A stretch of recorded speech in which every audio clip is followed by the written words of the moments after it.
કેમ છો મિત્રો? મજામાં? તો આજે આપણે વિદ્યુત ભારિત કણોને ઊર્જા આપવા માટેનું તેમને પ્રવેગિત કરવા માટેના એક સાધન સાયક્લોટ્રોનનો અભ્યાસ કરીશું. તો આજનો આપણો ખાસ અગત્યનો પ્રશ્ન છે કે સાયક્લોટ્રોન વિશે સમજાવો. તો સૌપ્રથમ તો સાયક્લોટ્રોન એ શું છે?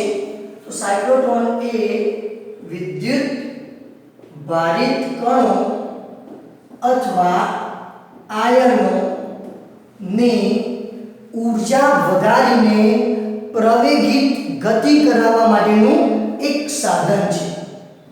શું કીધું? ઊર્જા વધારીને શું કરવા માટેનું? પ્રવેગિત ગતિ કરવા માટેનું એક સાધન છે. આ સાધન સૌપ્રથમ લોરેન્સ અને લિવિંગસ્ટન નામના વૈજ્ઞાનિકોએ ન્યુક્લિયસના બંધારણનો અભ્યાસ કરવા માટે વિકસાવ્યું હતું. શેનો અભ્યાસ કરવા માટે? ન્યુક્લિયસના બંધારણનો અભ્યાસ કરવા માટે આ બે વૈજ્ઞાનિકોએ સાયક્લોટ્રોન બનાવ્યું હતું. આ સાયક્લોટ્રોનની બનાવટમાં વિદ્યુત ક્ષેત્ર અને ચુંબકીય ક્ષેત્ર બંનેનો સંયુક્તપણે ઉપયોગ કરીને કણની ઊર્જા વધારવામાં આવે છે તથા આ જે વિદ્યુત ક્ષેત્રો ખરા એ એકબીજાને લંબ હોવાથી આવા ક્ષેત્રોને ક્રોસ્ડ ફીલ્ડ તરીકે ઓળખવામાં આવે. શું કીધું? ફરીથી કહું છું, બધું સમજી લેજો. તો સૌપ્રથમ વિદ્યુત ભારિત કણ હોય કે આયનો હોય, આ બધાની ઊર્જા વધારીને પ્રવેગિત ગતિ કરાવવા માટેનું એક સાધન છે સાયક્લોટ્રોન. તે સૌપ્રથમ કોને બનાવ્યું હતું? સૌપ્રથમ લોરેન્સ અને લિવિંગસ્ટન નામના વૈજ્ઞાનિકોએ કેમ બનાવ્યું હતું? ન્યુક્લિયસના બંધારણનો અભ્યાસ કરવા માટે બનાવ્યું હતું. તો આની અંદર બંને ક્ષેત્રોનો ઉપયોગ કર્યો હતો, વિદ્યુત ક્ષેત્ર અને ચુંબકીય ક્ષેત્ર, અને કણની ઊર્જા વધારી હતી તથા અહીં બંને જે ક્ષેત્રો હતા એ પરસ્પર લંબ હોવાથી આવા ક્ષેત્રોને શું કહે છે? ક્રોસ્ડ ફીલ્ડ કહે છે. તથા આ જે વિદ્યુત ભારિત કણ ખરો એની જે આવૃત્તિ ખરી, જો તમને ખ્યાલ હોય તો આપણે કોણીય આવૃત્તિનું આવું સૂત્ર લાવી ચૂક્યા હતા. અહીંયા ઓમેગાની જગ્યાએ 2πf મૂકી f ને કરતા બનાવીએ તો એની આવૃત્તિ મળી જાય આપણને, બરોબર? તો આ એની જે આવૃત્તિ આવી, આ આવૃત્તિ ઊર્જા ઉપર આધારિત નથી. ખાસ યાદ રાખજો, જે આવૃત્તિ આવી એ આવૃત્તિ ઊર્જા ઉપર આધારિત નથી. તે હકીકતનો આ સાયક્લોટ્રોન બનાવવા માટે એક સિદ્ધાંત તરીકે ઉપયોગ કરવામાં આવ્યો હતો. તો ક્યારેક એવું પૂછે કે સાયક્લોટ્રોન કયા સિદ્ધાંત પર બનાવવામાં આવ્યું? તો આ રીતે કે સાયક્લોટ્રોનની અંદર ગતિ કરતા કણની જે આવૃત્તિ હોય છે એ આવૃત્તિ તેની ઊર્જા ઉપર આધારિત હોતી નથી. આ સિદ્ધાંતને આધારે સાયક્લોટ્રોનની રચના કરવામાં આવી. ક્લિયર? તો આ બધી વસ્તુ બેઝિક સાયક્લોટ્રોન માટેની જરૂરિયાત પ્રમાણેની વસ્તુઓ છે. હવે એની રચના કેવી હતી, એ કેવી રીતે ઊર્જા વધારવાનું કાર્ય કરે છે એ આપણે જોઈએ. તો અહીંયા આગળ આવી જજો તમે. તો સૌપ્રથમ તો સાયક્લોટ્રોનની બનાવટમાં ડી આકારની, ઇંગ્લિશ લેટર ડી આકારની બે ધાતુની તકતીઓ શૂન્યાવકાશ કરીને, મતલબ અંદરથી શૂન્યાવકાશિત કરી દેવાનું અને બંનેને સમાન ચુંબકીય ક્ષેત્રની અંદર રાખવામાં આવે છે. આ રીતે આ જોઈ લેજો. અહીંયા આગળ ટોટલી અંદર તરફ જતું, બહાર તરફ આવતું ચુંબકીય ક્ષેત્ર ડોટ વડે દર્શાવીએ તો ચુંબકીય ક્ષેત્ર શું બની શકે? આપણે બહાર તરફ આવતું નિયમિત ચુંબકીય ક્ષેત્ર. આ નિયમિત ચુંબકીય ક્ષેત્રની અંદર શૂન્યાવકાશિત કરેલી બે ડી આકારની ધાતુની તકતીઓ રાખવામાં આવી. આ રીતે આ જોઈ લેજો.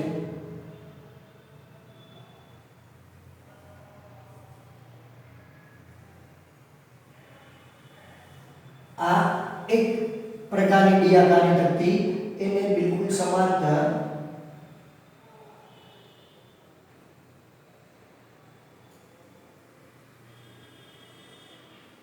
બીજી ડી આકારની તકતી. ક્લિયર? તો બંને તકતીઓ શૂન્યાવકાશિત કરી અને એકબીજાને સમાંતર રાખી અને તેમને બાહ્ય એક સતત બદલાતા જતા વોલ્ટેજ સાથે જોડાણ કરવામાં આવે. એને તમે એક પ્રકારનો એસી વોલ્ટેજ પણ ગણી શકો. શું કીધું? સતત બદલાતો જતો વોલ્ટેજ અથવા એને કહેવાય વિદ્યુત દબાણ. ક્લિયર? તો આ રીતે એની રચના કરી. હવે આ જે સતત બદલાતો જતો વિદ્યુત દબાણ હોય એ શું કરે? એ એક સમયે કોઈક ડી, આ જે ખરો ને એનો આકાર કેવો જોવા મળે છે તમને? ડી જેવો જોવા મળે છે. એટલા માટે એને ઇંગ્લિશમાં ડીઝ કહેવામાં આવે છે. આ પહેલી ડીઝ, આ બીજી ડીઝ. તો જે તમે સતત બદલાતો જતો વિદ્યુત દબાણ આપ્યો એની મદદથી બે ડી વચ્ચેના વિસ્તારમાં વિદ્યુત ક્ષેત્ર ઉત્પન્ન થાય છે. ખાલી આ બે ડી વચ્ચેના જ વિસ્તારમાં વિદ્યુત ક્ષેત્ર ઉત્પન્ન થાય છે. આ વિદ્યુત ક્ષેત્રની અસર પ્લેટની વચ્ચેના વિસ્તારમાં જોવા મળતી નથી. શું કીધું? વિદ્યુત ક્ષેત્ર તો ખાલી બે ડી વચ્ચેના વિસ્તારમાં જ કામ કરશે. પ્લેટની અંદરના વિસ્તારમાં ક્યાંય વિદ્યુત ક્ષેત્ર જોવા મળશે નહીં. પ્લેટની અથવા ડીઝની અંદરના વિસ્તારમાં માત્ર ને માત્ર ચુંબકીય ક્ષેત્રની જ અસર થતી જોવા મળે છે. ક્લિયર? હવે આ જે બે ડી હતી એની વચ્ચે કોઈ વિદ્યુત ભારિત કણને ગતિ કરવા માટે મુક્ત કરવામાં આવે છે. આ જે વચ્ચે ડ્રો કર્યો છે એ કોઈક ધન વિદ્યુત ભારિત અથવા ઋણ વિદ્યુત ભારિત કણ હોઈ શકે છે. અને આ જે કણ ખરો એ વચ્ચેના વિદ્યુત ક્ષેત્રની અસર હેઠળ પણ આવશે. એના લીધે બળ અનુભવીને ઊર્જા મેળવશે. એ ઊર્જા મેળવ્યા બાદ ડી ની અંદર જશે. તો ડી ની અંદર ચુંબકીય ક્ષેત્ર છે, એના લીધે બળ લાગશે, વર્તુળ માર્ગે ગતિ કરશે અને એ પ્રમાણે એની ગતિ ચાલુ થશે. તો સૌપ્રથમ આ જે રચના બનાવી આપણે એની ઉપર એક વધારાનું અહીંયા આગળ વિચલિત કરવા માટેનું ચુંબકીય ક્ષેત્ર લાગુ પાડવામાં આવે છે. એ જે ગેપ દોરી છે ત્યાં આગળ કોઈક વધારાનો ચુંબકીય પદાર્થ રાખવામાં આવે છે જે કણને વિચલિત કરવાનું કામ કરશે. અને એ જે વિચલિત થયેલો કણ હશે એ આ પ્રકારની ગેપમાંથી પ્રવેગિત ગતિ સાથે બહાર નીકળશે. તો આ શું? બહાર નીકળવા માટેની ગેપ અને આ વિચલિત કરવા માટેનું ચુંબકીય ક્ષેત્ર. તો આવી આ ડીની અથવા આ સાયક્લોટ્રોનની બનાવટ હોય છે. તો સૌપ્રથમ તમારે પ્રશ્નમાં શું કરવાનું? તો આટલી પહેલા તો બેઝિક વસ્તુ સાયક્લોટ્રોન વિશે લખવાની. એ લખી દીધા બાદ આ રેખાકૃતિ દોરવાની. હજી રેખાકૃતિ બાકી છે પણ જેમ જેમ આપણે સમજતા જઈશું એમ એમ એમાં વધારો કરતા જઈશું. આ રેખાકૃતિ દોર્યા બાદ એનું વર્ણન કરવાનું કે આકૃતિમાં સાયક્લોટ્રોનની રેખાકૃતિ દર્શાવેલી છે. બે શૂન્યાવકાશિત કરેલી ધાતુની તકતીઓ કે જેમનો આકાર અંગ્રેજી લેટર ડી આકારનો હોય છે તેમને સમાન ચુંબકીય ક્ષેત્ર કે જે પુસ્તકની બહાર તરફનું હતું, જો ડોટ વડે દર્શાવેલું છે, ડોટ વડે દર્શાવવું એ શું કહી શકાય? બહાર તરફનું ચુંબકીય ક્ષેત્ર. જે ચુંબકીય ક્ષેત્ર બહાર તરફનું હતું એની અંદર આ બંને ડી એકબીજાને સમાંતર રહે તેમ રાખવામાં આવે છે. આ તકતીઓનો આકાર ડી જેવો હોવાથી તેમને ડીઝ તરીકે પણ ઓળખવામાં આવે છે. આ બંને તકતીઓનું જોડાણ સતત બદલાતા જતા વિદ્યુત દબાણ સાથે કરવામાં આવે છે. પરિણામે આ વિદ્યુત દબાણને કારણે બે ડીઝ વચ્ચેના વિસ્તારમાં વિદ્યુત ક્ષેત્ર ઉત્પન્ન થાય છે. આ વિદ્યુત ક્ષેત્ર ડીઝના વચ્ચેના એટલે કે અંદરના વિસ્તારમાં અસર કરી શકતું નથી. ડીઝની અંદરના વિસ્તારમાં તો માત્ર ચુંબકીય ક્ષેત્ર જ પ્રવર્તમાન હોય છે અને આ ડીઝના ઉપરના ભાગે એક વિચલિત પદાર્થને વિચલિત કરવા માટે એક વિશેષ ચુંબકીય ક્ષેત્ર એપ્લાય કરીને કણને બહાર નીકળવા માટેની એક ગેપ રાખેલી હોય છે તથા આ વિદ્યુત દબાણને કારણે બંને ડીઝ સતત સમય સાથે જુદા જુદા સ્થિતિમાને આવી શકે છે. જુદા જુદા સ્થિતિમાને મતલબ કોઈક સમયે જમણી બાજુની ડી ધન સ્થિતિમાને હશે તો ડાબી બાજુની ડી ઋણ સ્થિતિમાને હશે અને આ સ્થિતિમાનો સતત સમય સાથે બદલાતા જાય છે. ક્લિયર? તો આ એની બેઝિક રચના કરી આપણે. હવે એ કાર્ય કેવી રીતે કરે છે એની આપણે વાત કરીએ. ધારો કે કોઈક ધન વિદ્યુતભારિત Q જેટલો વિદ્યુતભાર ધરાવતો કણ બે ડીઝ વચ્ચેના વિસ્તારમાં એટલે કે વિદ્યુત ક્ષેત્રની અંદર મુક્ત કરવામાં આવે છે. કયો? ધન વિદ્યુતભારિત Q ધરાવતો કણ તમે બે ડીઝ વચ્ચેના વિસ્તારમાં એટલે કે વિદ્યુત ક્ષેત્રમાં મુક્ત કર્યો. આ સમયે વિદ્યુત દબાણ એવું છે કે જેના કારણે જમણી બાજુની ડીઝ ઋણ સ્થિતિમાને છે અને ધારો કે ડાબી બાજુની ડીઝ કયા સ્થિતિમાને છે? ધન સ્થિતિમાને છે. પરિણામે આ બંનેના વિસ્તારમાં આટલા વિસ્તારમાં વિદ્યુત ક્ષેત્ર કઈ તરફ સ્થપાશે? વિદ્યુત ક્ષેત્ર ધન વિદ્યુતભારથી અથવા ધન સ્થિતિમાનથી ઋણ સ્થિતિમાન તરફ હોય. કઈ તરફ આવશે વિદ્યુત ક્ષેત્ર? જમણી તરફની દિશામાં આવશે. આ વિદ્યુત ક્ષેત્રને કારણે ધન વિદ્યુતભારિત કણ વિદ્યુત ક્ષેત્રની દિશામાં બળ અનુભવે છે અને ઊર્જા મેળવે છે. તો જે કણ અહીંયા મૂક્યો તો એ વિદ્યુત ક્ષેત્ર ધનથી ઋણ એટલે કે જમણી તરફ હોવાથી આ વિદ્યુત ક્ષેત્રને કારણે બળ અનુભવશે અને ઊર્જા મેળવે છે. તો શું થઈ જશે?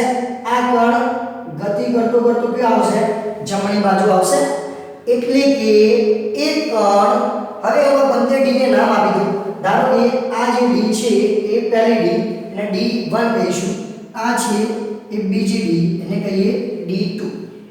તો જે ધન વિદ્યુતભારિત કણ તમે વચ્ચે મૂકી દીધો તો વિદ્યુત ક્ષેત્રમાં એ વિદ્યુત ક્ષેત્રને કારણે બળ અનુભવી ઊર્જા મેળવી જમણી તરફ સ્થાનાંતર કરી કોની અંદર જવા જઈ રહ્યો છે? જે પહેલી ડી હતી એની અંદર જવા જઈ રહ્યો છે. તો જોઈ લો એ આ જમણી તરફ ગતિ કરીને અહીંયા આગળ આવશે. તો તમે કહી શકો કે જે કણ હતો એ જમણી તરફ એટલે કે x દિશામાં ગતિ અનુભવતો હતો અને ચુંબકીય ક્ષેત્ર તો કઈ દિશામાં છે? જો ટપકા વડે દર્શાવેલું છે. કઈ દિશામાં છે? બહાર તરફ છે. તો વેગ ધન x દિશામાં, ચુંબકીય ક્ષેત્ર બહાર તરફ. તો બંને એકબીજાને લંબ થઈ ગયા. જો એકબીજાને લંબ હશે તો આ કણ ચુંબકીય ક્ષેત્રની અસર હેઠળ ડી ની અંદર કયા માર્ગે ગતિ કરશે? વર્તુળ માર્ગે ગતિ કરે છે.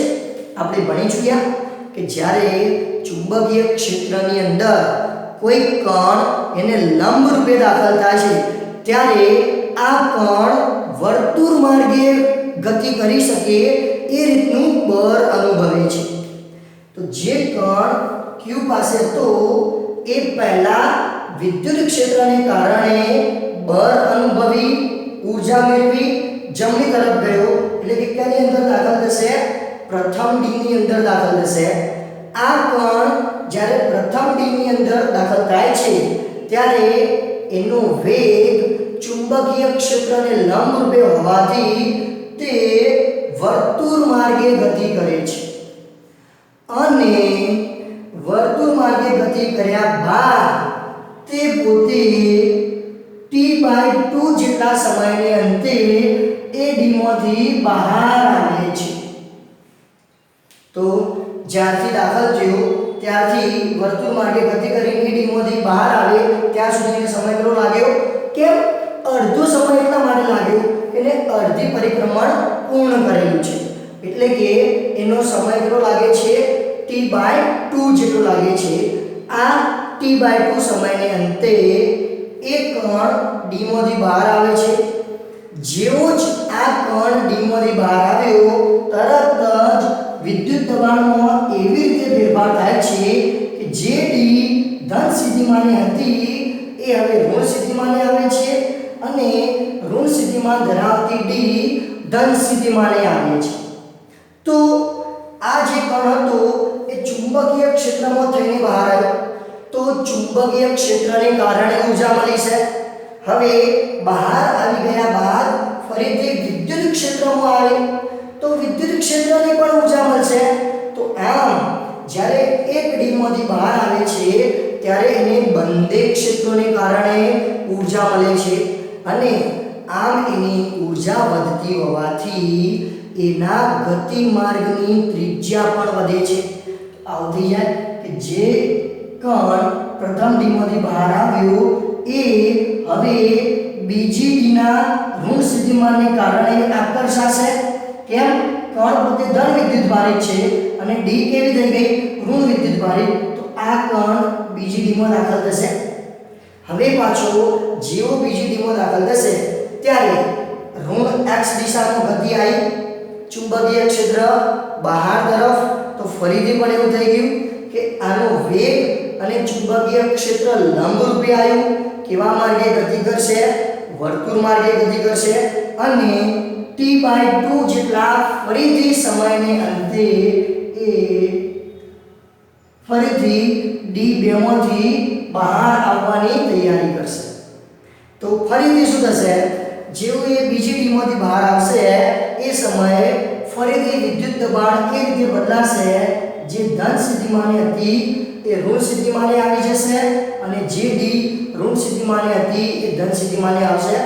પરિણામે બહાર આવેલો કણ ફરીથી ઋણ સ્થિતિમાને રહેલી ડીના કારણે આકર્ષણ અનુભવશે એની અંદર મુસાફરી કરશે.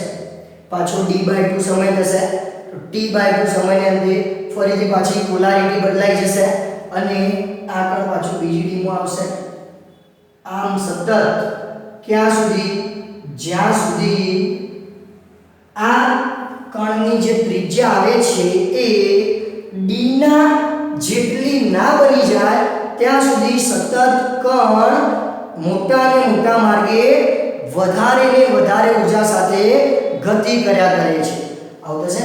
અહીંયા આવ્યો, અહીંયા આવ્યા પછી પાછો ફરીથી આમ કરતા કરતા જ્યારે આ કણના ગતિ માર્ગની ત્રિજ્યા એ આ ડી ની ત્રિજ્યા જેટલી બનશે ત્યારે આ કણે મહત્તમ ઊર્જા પ્રાપ્ત કરી દીધેલી હશે. કેમ? આપણે ત્રિજ્યાનું સમીકરણ ભણી ચૂક્યા હતા. શું સૂત્ર હતું ત્રિજ્યાનું? r mv/qb. mv એટલે શું? વેગમાન. p/qb. તો કહી શકીએ જેમ જેમ એક કણનું વેગમાન વધતું જાય એમ એમ એની ત્રિજ્યા મોટી થતી જાય અને ત્રિજ્યા મોટી થતી જાય એમ એમ એની ઊર્જામાં પણ શું થાય છે? વધારો થાય છે. આમ કરતા કરતા જ્યારે આ કણ છે ડીના જેટલી ત્રિજ્યા ધરાવતું બની એટલે કે છેક ડી ની સપાટીની નજીક આવશે ત્યારે એની ઊર્જા મહત્તમ હશે અને આ મહત્તમ ઊર્જા ધરાવતો કણ વિચલિત કરવા માટેના ચુંબકીય ક્ષેત્ર વડે વિચલન અનુભવી અને બહાર જવા માટે જે ગેપ રાખેલી હોય છે એ ગેપમાંથી ખૂબ જ વધારે ઊર્જા સાથે ટાર્ગેટ ન્યુક્લિયસ ઉપર આપાત કરવામાં આવે છે. શું કીધું? ધીમે ધીમે જેમ જેમ અહીંયાથી જાય એમ વિદ્યુત ક્ષેત્ર બળ લગાડે, અંદર જાય તો ચુંબકીય ક્ષેત્ર બળ લગાડે, પાછું બહાર આવે એટલે વિદ્યુત ક્ષેત્ર અને ચુંબકીય ક્ષેત્ર બંનેની અસર થાય. તો બંનેની અસર હેઠળ એની ઊર્જા પણ વધતી જાય છે અને ત્રિજ્યા પણ વધતી જાય છે. જ્યારે એની ત્રિજ્યા d ની જેટલી જ બની જાય ત્યારે એ કણને વિચલિત કરવા માટેના ચુંબકીય ક્ષેત્રને વડે એ કણને d ની બહાર મોકલી દેવામાં આવે છે જે ટાર્ગેટ ન્યુક્લિયસ ઉપર આપાત કરી શકાય છે. તો આ રીતે ત્રિજ્યા વધારતા વધારતા કણની ઊર્જામાં પણ વધારો કરી શકાય છે અને આ અતિ વધારે ઊર્જા ધરાવતો કણ જ્યારે ન્યુક્લિયસ ઉપર આપાત કરવામાં આવે છે ત્યારે તે છેક ન્યુક્લિયસના ગર્ભ ભાગ સુધી પહોંચી જાય છે અને ન્યુક્લિયસના બંધારણની સવિશેષ માહિતી આપી શકે છે. ક્લિયર? હવે જે કણ ગતિ કરતો હતો એ કણની મારે આવૃત્તિ અને આવર્તકાળ લાવવો હોય તો એની કોણીય આવૃત્તિ તમે કયા સૂત્ર મુજબ લાવ્યા હતા? કહો. ઓમેગા બરાબર qb/m થી લાવ્યા હતા. ઓમેગાની જગ્યાએ 2πf લખી શકાય. શું થશે? 2πf બરાબર qb/m. તેથી f નો કરતા બનાવો તો qb/2πf. તો આને સાયક્લોટ્રોનની આવૃત્તિ fc કહે છે. એક પ્રકારના કણની આવૃત્તિ પણ તમે કહી શકો. જે કણ વર્તુળ માર્ગે સર્પિલ આકાર, કયો આકાર કહેવાય? સર્પિલ કમાન આકાર કહેવાય. જો ધીરે ધીરે એનો ગતિપથ મોટો થતો જાય છે.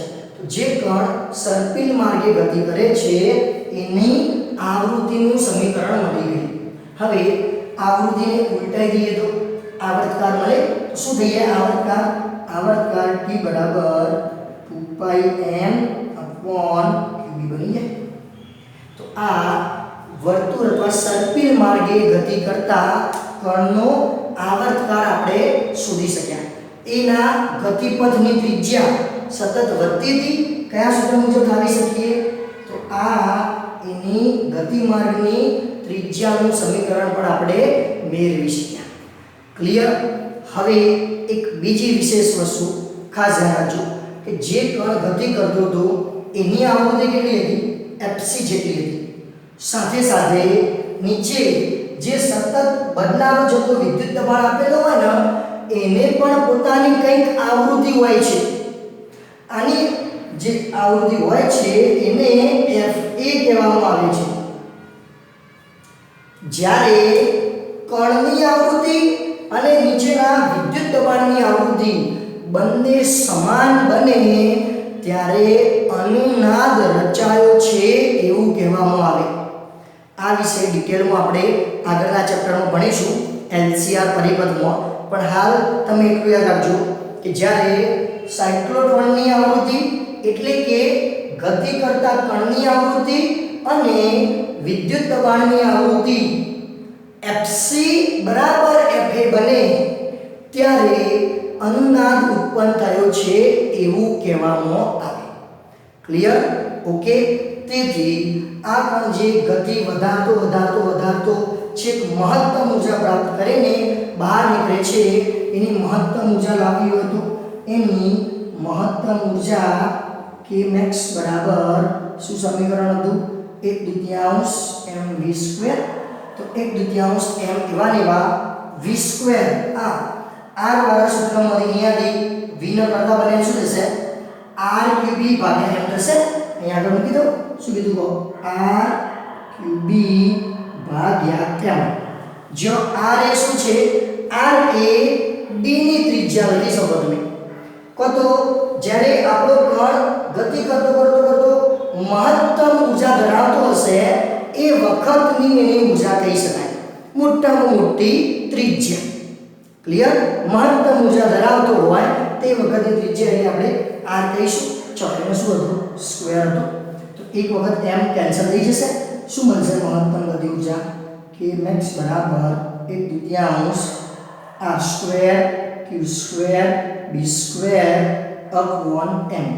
તો જ્યારે આ વિદ્યુતભારિત કણ બહાર નીકળતો હોય છે ત્યારે એની મહત્તમ ગતિ ઊર્જા કેટલી હોય છે? r square q square b square upon 2m જેટલી હોય છે. તો આમ તમે કોઈ પણ વિદ્યુતભારિત કણને આ રીતે સાયક્લોટ્રોનની મદદથી મહત્તમ ઊર્જા આપીને પ્રવેગિત કરી શકો છો. ક્લિયર? હવે આ સાયક્લોટ્રોનનો ઉપયોગ આપણે ક્યાં ક્યાં કરીશું? તો એના કેટલાક બેઝિક ઉપયોગો છે. તો સૌપ્રથમ એનો ઉપયોગ અહીંયા આગળ લખું છું, યાદ રાખજો. એનો પહેલો ઉપયોગ છે કે વિદ્યુતભારિત કણને ઊર્જા વધારીને પ્રવેગિત કરતો આ કણ જ્યારે ન્યુક્લિયસ ઉપર મારો કરવામાં આવે છે ત્યારે ન્યુક્લિયસના ગર્ભ સુધી પહોંચીને ન્યુક્લિયસના બંધારણની સઘળી માહિતી મેળવી શકાય છે. તો આ પહેલો ઉપયોગ સાયક્લોટ્રોનનો. કે ફરીથી શું કીધું? કોઈ વિદ્યુતભારિત કણને ઊર્જા મહત્તમ બનાવી પ્રવેગિત કરી ન્યુક્લિયસ ઉપર મારો કરી ન્યુક્લિયસનું બંધારણ જાણી શકાય છે. બીજો ઉપયોગ કે કેટલાક ઘન પદાર્થો હોય છે.